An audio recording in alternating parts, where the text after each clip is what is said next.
Will Senator Bob Corker torch tax reform? That is the speculation of the New York Times, the Washington Post and other liberal outlets.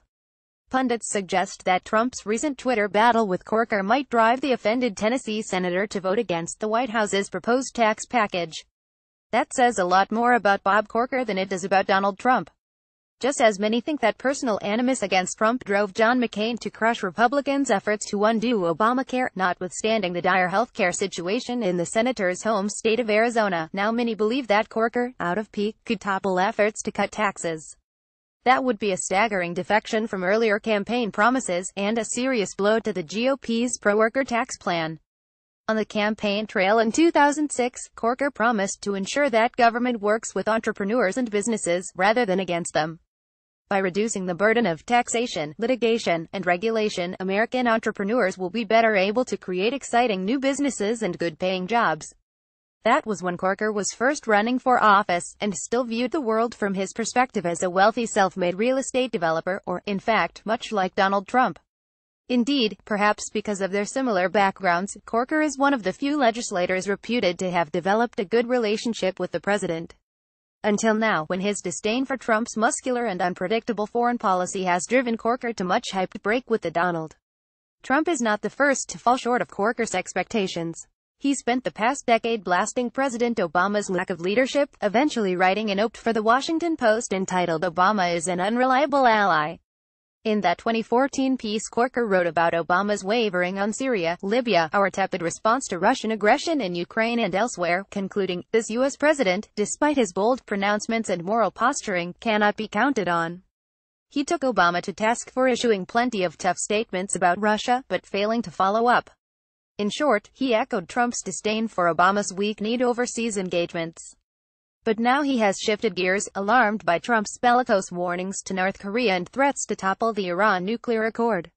Those positions are surprising in light of his 2006 campaign statements that Iran and North Korea pose exceptional dangers because of their possession of nuclear materials, and our relations with these nations should be a top foreign policy priority. We must be firm in our insistence that Iran and North Korea renounce any nuclear weapons programs, and we should stay focused on solving this problem in the near term. Corker notably has not volunteered how exactly we are supposed to do that. He helped pass the fictional agreement with Iran that presumes to put off their nuclear development, but that has gaping holes in verification, and few imagine that the mullahs will not steadily advance towards nuclear capability. Meanwhile, the only progress made in hemming in North Korea has taken place recently, under President Trump. Helped by his assertion that all options are on the table, including military, the White House has bullied the world into jointly enacting, for the first time, serious sanctions. His missile strike on Syria, carried out while entertaining Chinese President Xi Jinping, unsettled the Chinese and drove them to take his bluster seriously. Key to any success, the Chinese finally appear to be pressuring their rogue neighbor, but Corker says Trump's threats of military action against North Korea could put the U.S. on the path to World War III.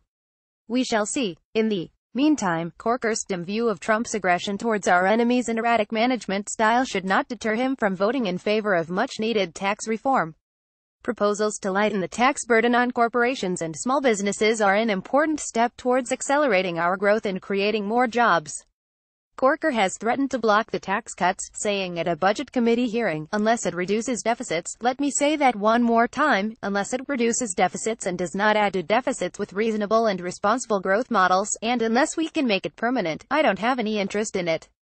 Given that there will be widely divergent estimates of how lower taxes will impact the economy and the budget deficit, Corker will have cover for however he votes. Democrats can be counted on to discount any additional growth to come from reduced taxes, which will drive up estimated revenue shortfalls. Others will forecast a more positive impact from simplifying and reducing taxes, and from encouraging corporations to invest more in the U.S. In the past, the senator has supported measures to boost economic growth, such as those underpinning the Trump agenda, like lower taxes and lighter regulations, which is perhaps why he was re-elected in 2012. Now that he is wavering in those commitments, his popularity in his home state has plunged to 34% in one recent poll, even as Trump maintains much higher approval in Tennessee. Perhaps that is why Corker will not run for re-election, and why he is so peeved at the president. Maybe that is why another poll showed 77% of Tennessee Republicans trust Trump, but only 40% have confidence in their senator. Let us hope that Corker earns back that trust by putting his personal feelings aside, and doing what's right for the country and for Tennessee.